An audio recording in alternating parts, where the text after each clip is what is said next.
સ્વાગત છે મિત્રો. સૌથી પહેલા તો શુભ પ્રભાત. નવા સપ્તાહની કરી રહ્યા છીએ આપણે શરૂઆત. હું યશ ભટ્ટ આપની સાથે. ભારતીય માર્કેટ્સ મામૂલી એવા ઘટાડાનો જરૂર સંકેત આપી રહ્યા છે, પરંતુ આ ઘટાડા બાદ શું થશે તે તમામ મુદ્દાઓ સમજીશું. પણ આવો આ કાર્યક્રમની શરૂઆત હેડલાઇન્સની સાથે કરીશું. ભારતીય માર્કેટ માટે ગ્લોબલ માર્કેટ્સથી નબળા સંકેત. ગિફ્ટ નિફ્ટીમાં 80 પોઈન્ટનો ઘટાડો, એક સમયે 120 પોઈન્ટ હતો નીચે. એશિયન માર્કેટ્સમાં લાલ નિશાનનો સંકેત. શુક્રવારે મોટા ઘટાડા સાથે બંધ થયા બાદ અમેરિકન ફ્યુચર્સમાં આજે પણ ઘટાડાનો સંકેત. પશ્ચિમી એશિયામાં સ્થિતિ બગડવાની આશંકાથી ગ્લોબલ માર્કેટ્સમાં દબાણ. ઈરાન અમેરિકા વચ્ચે તણાવ વધવાને કારણે ક્રૂડમાં તેજી યથાવત. $110 પાર બ્રેન્ટ. ટ્રમ્પની ઈરાનને ફરી ધમકી. કહ્યું ઈરાન જલ્દી નિર્ણય લઈ લે, તેમની પાસે વધુ સમય નથી. જો નિર્ણય ન લીધો તો ઈરાન પાસે કશું જ નહીં બચે. ચોથા ત્રિમાસિકમાં ટાટા સ્ટીલના મજબૂત પરિણામ. 2 ગણાથી વધુ વધ્યો નફો. આવક 12% વધુ વધી. માર્જિનમાં સુધારો. સેલના અનુમાનથી સારા પરિણામ. 47% નફો વધ્યો. માર્જિનમાં પણ સુધારો. ચોથા ત્રિમાસિકમાં અનુમાન કરતા નબળા રહ્યા પાવર ગ્રીડના પરિણામ. નફો 10% વધ્યો. એબિટા અને માર્જિન પર દબાણ. 68% વધ્યો. એનએચપીસીનો નફો. માર્જિન ઘટ્યા.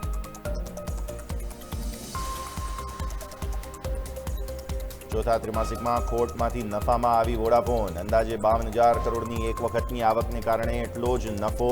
ફ્લેટ રહ્યા માર્જિન. ત્રિમાસિક આધારે આરપુ 186થી વધીને 190 પર. Promoter Aditya Birla group fully convertible warrant દ્વારા 4730 કરોડ રૂપિયાનું કરશે રોકાણ.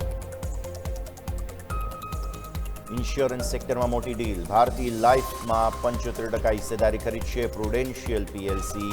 બંને કંપની વચ્ચે 4200 કરોડ રૂપિયા સુધીની થઈ શકે છે ડીલ. આઈસીઆઈસીઆઈ પ્રૂ લાઇફમાં પ્રુડેન્શિયલ ઘટાડી શકે છે હિસ્સો.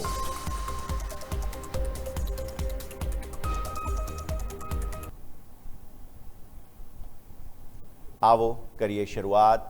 ભારતીય કારોબારી સત્ર આજે તમને દિવસની શરૂઆત જે છે તે એકંદરે ઘટાડાનો સંકેત આપીને કરી રહ્યું છે. આમ તો ઘટાડો 120 પોઈન્ટ આસપાસનો હતો, પણ અત્યારે ફિલહાલ જે છે તે કંઈક 80 પોઈન્ટ આસપાસનો ઘટાડો આપણને જોવા મળી રહ્યો છે. એટલે ઘટાડો ઉપલા સ્તરોથી ઓછો જરૂર થયો છે. આ સૌથી પહેલો સંકેત આપના માટે. અચ્છા, અમેરિકન માર્કેટ્સનો ક્લોઝ જરા તમે જોઈ લો. કયા પ્રકારનું ક્લોઝિંગ જે છે તે અમેરિકન માર્કેટ્સે આપ્યું, તો એ શુક્રવારે ઘટાડા તરફનું જ ક્લોઝ આપેલો હતો. અમેરિકામાં ડાઉ જે છે તે 1.07% આસપાસ ઘટતો જોવા મળેલો હતો. એસએનપી ફ્યુચર્સ માફ કરશો, એસએનપી 500 અત્યારે 0.25% શુક્રવારનો ક્લોઝ બતાવતા જોવા મળી રહ્યા છે. અને નાસ્ડેક તમે જુઓ તો ત્યાં પણ 1.5% વધુની નબળાઈ જોવા મળી રહી છે. એટલે શુક્રવારનો હેન્ડઓવર સારો નથી, તે વસ્તુ હકીકત બનતી જઈ રહી છે. આ તરફ તમે ડાઉ ફ્યુચર્સ પર અત્યારે ફિલહાલ નજર કરી લો. સવારમાં બીજા 350 પોઈન્ટથી વધુનો ઘટાડો, એટલે 0.5%થી વધુની નબળાઈ ડાઉ ફ્યુચર્સમાં છે. એસએનપી ફ્યુચર્સમાં કંઈક 0.5%ની નબળાઈ છે અને નાસ્ડેક ફ્યુચર્સ કંઈક 0.5% આસપાસનો ઘટાડો બતાવે છે. હવે જો આ પ્રકારનું હેન્ડઓવર જોઈએ ને, તો એના પ્રમાણે તો આપણે ગિફ્ટ નિફ્ટીમાં થોડું વધારે સારું પરફોર્મન્સ જોઈ રહ્યા છીએ. ગિફ્ટ નિફ્ટી એટલી ચિંતા નથી અપાવી રહ્યો જેવું અમેરિકન માર્કેટ્સનું ડબલ નકારાત્મક ક્લોઝ છે, ડબલ નેગેટિવ કહેવાય. શા માટે? કારણ કે શુક્રવારે તો તમે ઘટાડે જ બંધ થયા.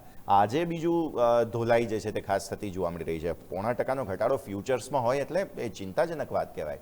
પણ આપણા માર્કેટ્સ થોડા સ્ટેબલ છે, એટલે આ એક થોડી રાહતનો શ્વાસ જરૂર લઈ શકીએ. પણ હા, જોવું એ રહેશે કે ફરી એકવાર પછી તમને જે કહી શકાય કે ઉપલા સ્તરોથી નબળાઈ આવી જાય છે કે નહીં, તે આપણે જોઈશું. પણ અત્યારે ફિલહાલ આ એક હેન્ડઓવર બની રહ્યું છે.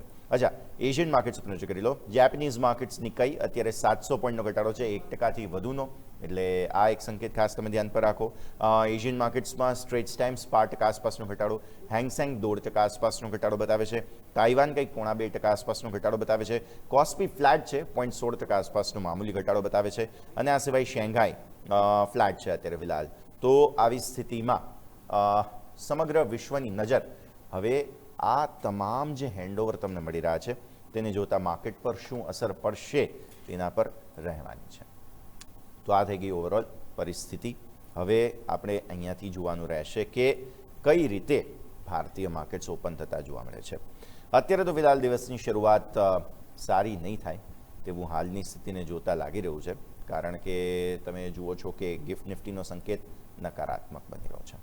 હવે દર્શક મિત્રો, તમે જુઓ અમેરિકન માર્કેટ્સનો સંકેત. સૌથી પહેલાં તો યુએસ માર્કેટ્સનું ફ્રાઇડેનું ક્લોઝ જરા આપણે સમજી લઈએ, કેમ કે ખરાબ હેન્ડઓવર છે. શું થયું? શુક્રવારે રેકોર્ડ હાઈ લેવલ પરથી માર્કેટમાં પ્રોફિટ બુકિંગ ટ્રિગર થયું. એટલે સૌથી પહેલાં તો તમારે આ સંકેત ધ્યાન પર રાખવાનો છે.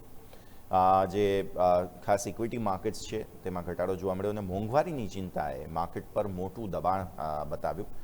એઆઈ અને ટેક સેક્ટરના શેર્સમાં ભારે વેચવાલી જોવા મળી અને ગ્લોબલ માર્કેટ્સની અસર અન્ય દેશોના માર્કેટ્સ પર પણ આપણને જોવા મળી. S&P 500 1.2% ઘટતો જોવા મળ્યો.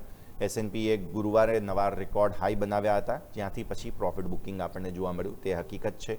ડાઓ 1.1% તૂટતો જોવા મળ્યો. મેન્યુફેક્ચરિંગ કંપનીઓના સેક્ટરમાં દબાણ હતું, એના કારણે થઈને ટેક શેર્સમાં 0.5%નો નાસ્ડેકનો ઘટાડો જે છે તે નાના કદની કંપનીઓનો ઇન્ડેક્સ રસેલ 2000 પણ 2.4% આસપાસ ઘટતો જોવા મળ્યો.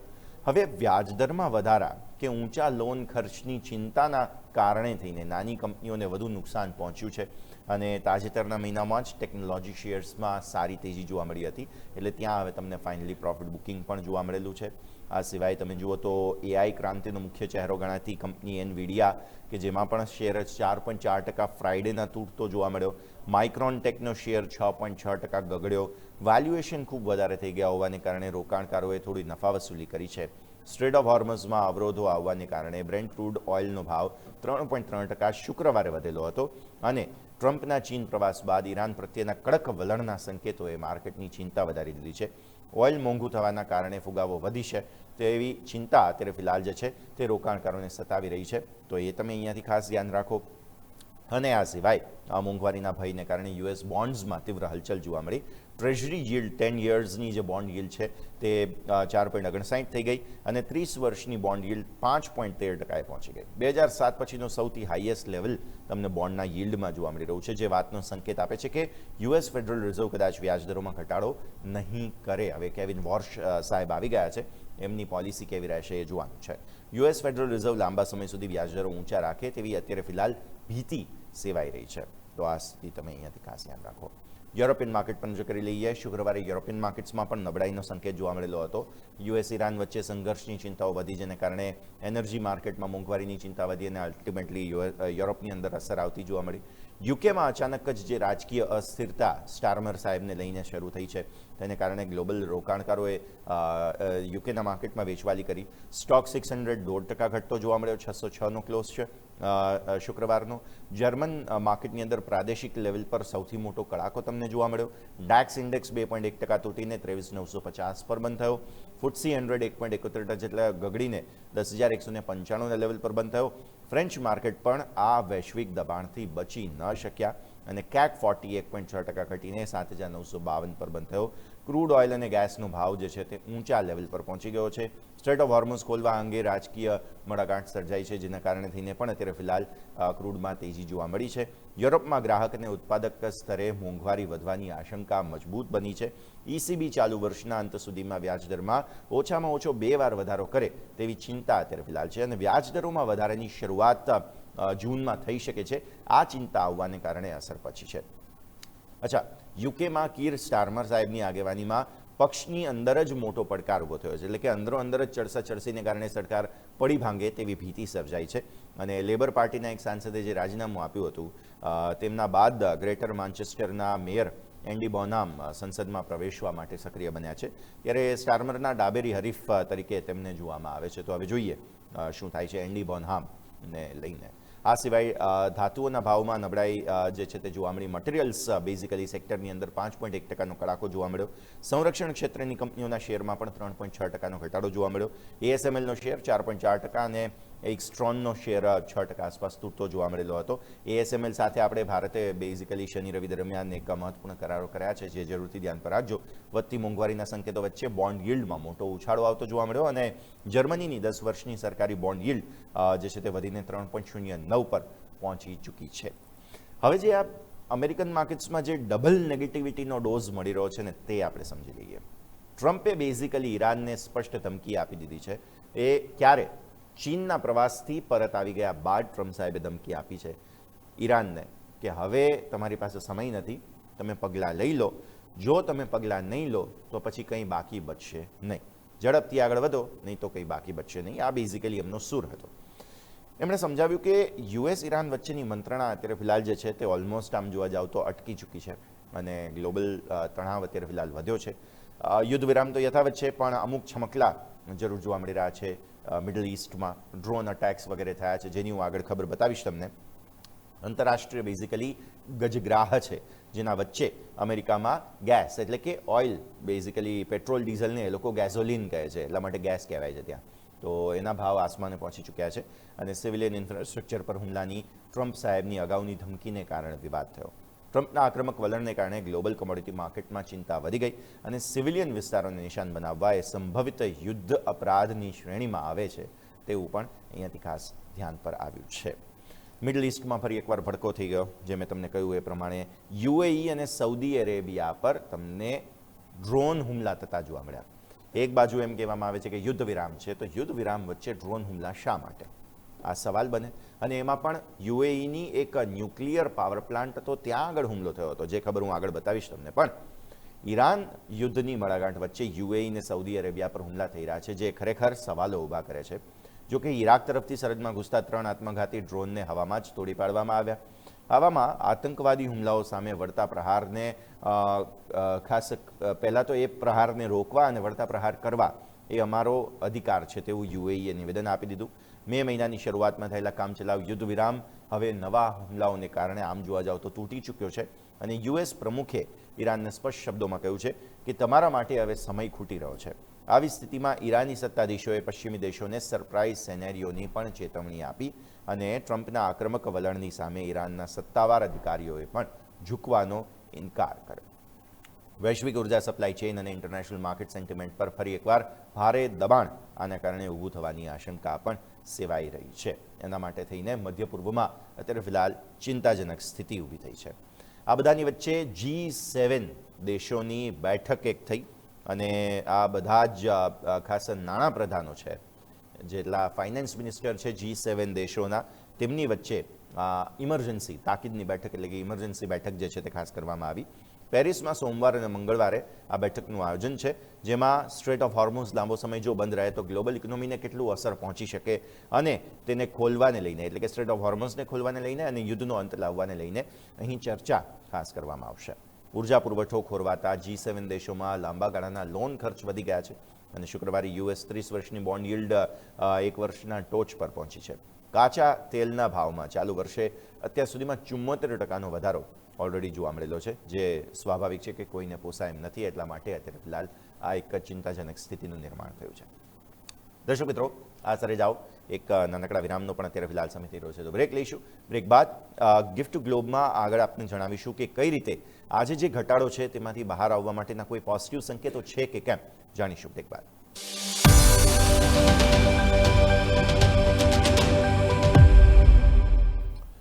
બ્રેક બાદ આપનું સ્વાગત છે. અત્યારે ફિલહાલ ગિફ્ટ ગ્લોબમાં આપણે જોઈ રહ્યા છીએ ગિફ્ટ નિફ્ટી ફરી એકવાર 100 પોઈન્ટને વધુની નબળાઈ બતાવી રહ્યું છે, એટલે એક ચિંતાજનક વાત તો જરૂર છે. નો ડાઉટ સવારે ખુલ્યા હતા ત્યાંથી થોડા રિકવર થયા હતા ગિફ્ટ નિફ્ટીમાં, પણ ફરી એકવાર 100 પોઈન્ટથી ઉપરની નબળાઈ. આપણા માટે બે ફેક્ટર્સ છે, એક છે ક્રૂડના ભાવ અને એક છે રૂપિયો. બે આજે ખાસ ધ્યાન પર ફરી એકવાર રાખવાના રહેશે. પણ આ બધાની વચ્ચે દેશો ખાસ દર્શક મિત્રો જે મલ્ટિપલ દેશોની મુલાકાતે અત્યારે પ્રધાનમંત્રી નરેન્દ્ર મોદી ગયા હતા તે ખબર હવે આપને બતાવીએ. સ્વીડનની મુલાકાતે પીએમ મોદી હતા, જે દરમિયાન ભારત અને યુરોપ વચ્ચે જે FTA કરવામાં આવી રહ્યો છે તેને આવકારવામાં આવ્યો અને સ્વીડન સાથે આવો આગળ આપણે ખબર તમને બતાવીએ. ખાસ સ્વીડન સાથે આતંકવાદ વિરોધી સંબંધો મજબૂત કરવાને લઈને સંકલ્પ લેવામાં આવ્યો. આતંકવાદ માનવતા માટે ગંભીર પડકાર છે તેવું પીએમ મોદીએ કહ્યું. મોદીએ સ્વીડનના ગોથેનબર્ગમાં સ્વીડિશ વડાપ્રધાન ઉલ્ફ ક્રિસ્ટર્સન સાથે ઉચ્ચ સ્તરીય દ્વિપક્ષીય બેઠક યોજી અને બેઠકમાં બંને દેશોએ પરસ્પર સંબંધોને સ્ટ્રેટેજિક પાર્ટનરશિપના સર્વોચ્ચ સ્તરે લઈ જવાનો ઐતિહાસિક નિર્ણય લીધો.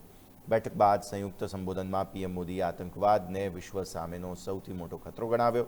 આતંકવાદ એ સમગ્ર માનવતા માટે એક ગંભીર પડકાર છે તેવું પીએમ મોદીએ કહ્યું. ત્યારે ભારત તેમજ સ્વીડન આ દૂષણ તથા તેના સમર્થકો સામે પોતાની લડાઈ મજબૂતી સાથે યથાવત રાખશે તેવું અહીંથી ખાસ કહેવામાં આવ્યું હતું. સાથે પીએમ મોદીએ એમ પણ કહ્યું છે કે ભારતને મજબૂત વૈશ્વિક સમર્થન આપવા બદલ સ્વીડિશ વડાપ્રધાન ક્રિસ્ટર્સનનો તેમણે વિશેષ આભાર માન્યો અને ભારત અને સ્વીડન વચ્ચેના સંબંધો હવે માત્ર સામાન્ય લેણદેણ પૂરતા ન રહેતા તેમણે ખાસ મુક્ત યુરોપના જે વ્યાપાર કરાર છે તેના ખાસ તેમણે વખાણ પણ કર્યા હતા. ઐતિહાસિક કરારને કારણે ગ્લોબલ માર્કેટ્સમાં ઉદ્યોગો, રોકાણકારો અને ઇનોવેટર્સ માટે પ્રગતિના નવા આયામો ખુલતા જોવા મળ્યા. India Sweden joint action plan 2026-30 અપનાવવામાં આવ્યો અને ઐતિહાસિક કરારને કારણે ઇન્ડસ્ટ્રીઝ અને રોકાણકારો માટે વૈશ્વિક માર્કેટમાં નવી તકો ખુલતી જોવા મળી. ટેકનોલોજી, એઆઈ, ક્લાઇમેટ ક્ષેત્રે આગામી રોડમેપ માટે બંને દેશો જે છે તે એક્શન પ્લાન અપનાવતા પણ જોવા મળે. આ તરફ મેં જે ન્યુક્લિયર પાવર પ્લાન્ટ પર હુમલાની વાત કહી તમને એ ખબર બતાવીએ. બેઝિકલી બરાકાહ ન્યુક્લિયર પ્લાન્ટ પર એક ડ્રોન હુમલો થયો હતો. યુએઈએ ન્યુક્લિયર પ્લાન્ટ પર હુમલાને આકરા શબ્દોમાં વખોડી કાઢ્યો અને ખતરનાક હુમલો જે છે તે ગણાવ્યો અને અબુધાબીના બરાકાહ ન્યુક્લિયર પાવર પ્લાન્ટ પાસે ડ્રોન હુમલાને કારણે સનસનાટી મચી ગઈ હતી. આ ગંભીર આતંકવાદી હુમલો છે તેવું તેમણે કહ્યું હતું અને આવી સ્થિતિમાં પશ્ચિમી સરહદેથી આવેલા 3 ડ્રોનમાંથી 2ને તોડી પાડવામાં આવ્યા, પણ એક ડ્રોન જે છે તે પાવર પ્લાન્ટના જનરેટર પર પડ્યું હતું.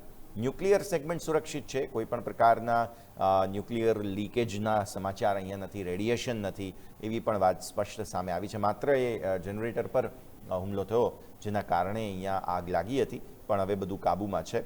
IAEAના વડા રાફેલ ગ્રોસીએ ન્યુક્લિયર સાઇટ પર જે સૈન્ય હુમલા થઈ રહ્યા છે તેને અસ્વીકાર્ય ગણાવ્યા. શાંતિપૂર્ણ ઉર્જા મથક પરના હુમલાથી ગ્લોબલ લોજિસ્ટિક્સ અને એનર્જી માર્કેટમાં તણાવની અપેક્ષા ખાસ જોવા મળી રહી છે. આવી સ્થિતિમાં આ યુએઈ માટે જે આ પ્લાન્ટ છે બહુ મહત્વનો છે, કારણ કે ટોટલ વીજળી જરૂરિયાતનો 25% પુરવઠો આ પાવર પ્લાન્ટ જે છે તે પૂરો પાડે છે.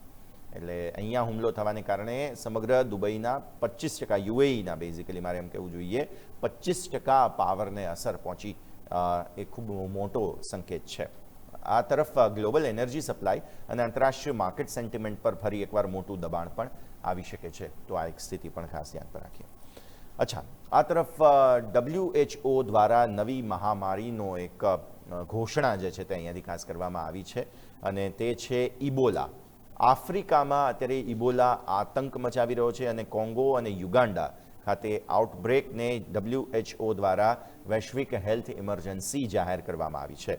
વૈશ્વિક આરોગ્ય સંસ્થાએ સ્પષ્ટ કર્યું છે કે આ આઉટબ્રેક હજુ પણ વૈશ્વિક મહામારીની શ્રેણીમાં નથી, પરંતુ બુંદી બુગ્યો વાયરસ, આ ઇબોલાનો નવું વર્ઝન છે, સ્ટ્રેઇન છે, તે આફ્રિકાના અન્ય દેશોમાં ફેલાવાનો મોટો જોખમ છે. ઇબોલાના ચોક્કસ વાયરસ સ્ટ્રેઇન સામે હાલ કોઈ માન્ય રસી પણ નથી કે ચોક્કસ દવા પણ નથી. આવી સ્થિતિમાં આ દેશોને સરહદો બંધ ન કરવા માટેની સલાહ આપવામાં આવી છે અને આઇસોલેશન તથા બોર્ડર સ્ક્રીનિંગ વધારવાનો પણ આદેશ કરવામાં આવ્યો છે. પરિસ્થિતિને કાબૂમાં લેવા માટે અમેરિકાની CDC દ્વારા કોંગો અને યુગાન્ડામાં વધારાનો સ્ટાફ પણ રવાના કરી દેવામાં આવ્યો છે. તો આ એક ખૂબ મોટા સમાચાર દર્શક મિત્રો સામે આવી રહ્યા છે. અચ્છા, આ તરફ યુએઈને પછાડીને સિંગાપોર ભારતનું જે છે તે મોટું ટ્રેડ હબ અત્યારે બની ગયું છે. યુએઈને પછાડ્યું શા માટે સિંગાપોરે? કારણ કે સ્ટ્રેટ ઓફ હોર્મઝ બંધ છે, ત્યાંથી આવન જાવન કંઈ થઈ નથી રહ્યા. આ સ્થિતિમાં વૈશ્વિક વેપારી જે દરિયાઈ રૂટ છે તે અત્યારે ડાયવર્ટ થઈ ચૂક્યા છે અને સિંગાપોર જે છે તે અત્યારે ફિલહાલ નવું અગ્રણી ટ્રેડિંગ હબ ભારત માટે બની ગયું છે. ખાડી દેશોના રૂટ પર સુરક્ષા જોખમોને કારણે ભારતે મોટો નિર્ણય લીધો અને ઊંચા શિપિંગ ભાડા જોખમોથી બચવા માટે સિંગાપોર રૂટ અત્યારે ફિલહાલ પ્રાધાન્ય આપણે આપી રહ્યા છીએ. આ સિવાય ગ્લોબલ કોમોડિટી અને લોજિસ્ટિક્સ માર્કેટમાં સિંગાપોરનો દબદબો સતત વધતો રહ્યો છે અને હોર્મુઝ કટોકટી લાંબી ખેંચાતા ભારત સિંગાપોર વેપાર વોલ્યુમ રેકોર્ડ સ્તરે પહોંચી ગયા છે. પરંપરાગત રીતે યુએઈ હંમેશા ભારતનું ટોચનું વેપારી કેન્દ્ર રહેલું છે, પરંતુ ભારતને જે કહી શકાય કે મિલિટરી મડાગાંઠ વધી છે તેને કારણે ઇન્સ્યોરન્સ પ્રીમિયમ વધ્યા છે. આના કારણે નિકાસકારોને વૈકલ્પિક ચેનલ શોધવાની ફરજ પણ અત્યારે ફિલહાલ પડી છે. તો આ એક ખૂબ જ ચિંતાજનક મુદ્દો ધ્યાન પર આવી રહ્યો છે. દર્શક મિત્રો, બહુ જલ્દી નિફ્ટી 50માં એક મોટું પરિવર્તન થવા જઈ રહ્યું છે. સપ્ટેમ્બરમાં વિપ્રોની નિફ્ટી 50માંથી એક્ઝિટ થશે અને તેની સામે એક બહુ મહત્વપૂર્ણ શેર અહીંયા એન્ટર થવા જઈ રહ્યો છે. નામ છે બોમ્બે સ્ટોક એક્સચેન્જ એટલે કે BSE. BSE હવે નિફ્ટી 50માં વિપ્રોને રિપ્લેસ કરશે. $6.39 મિલિયન ઇન્ફ્લોની શક્યતા BSEમાં આ સમાચાર બાદ સામે આવી રહી છે અને BSE લિમિટેડની એન્ટ્રી લગભગ નક્કી માનવામાં આવી રહી છે. સૌથી જૂનો એક્સચેન્જ છે BSE એશિયામાં અને IT સેક્ટરની અગ્રણી કંપની છે વિપ્રો, જે નિફ્ટી 50 ઇન્ડેક્સમાંથી એક્ઝિટ થઈ જશે અને તેને રિપ્લેસ કરશે BSE. હવે જે નિફ્ટી 50ને ટ્રેક કરતા પેસિવ ફંડ્સ છે તેઓ બીએસઈ શેર્સમાં મોટું રોકાણ કરી શકે છે અને ઇન્ડેક્સમાંથી બહાર થવાને કારણે વિપ્રોના શેર્સમાં આઉટફ્લો એટલે કે વેચવાલી આવી શકે છે. બીએસઈના શેરમાં આવેલી રેકોર્ડ તેજી અને મજબૂત માર્કેટ વોલ્યુમને કારણે બીએસઈને સ્થાન મળતું જોવા મળી રહ્યું છે. કોમોડિટી માર્કેટનો ક્વિક ચેક લઈ લઈએ. શુક્રવારે તો વોલ્ટિલિટી સાથે જ કોમોડિટી માર્કેટ્સ બંધ થતા જોવા મળેલા હતા. ઈરાન સાથેના વિવાદને કારણે બોન્ડ યીલ્ડ પણ વધ્યા હતા અને ક્રૂડ ઓઇલના ભાવમાં પણ ભડકો લાગ્યો હતો અને ક્રૂડ ઓઇલના ભાવ 3.35% વધતા જોવા મળ્યા હતા.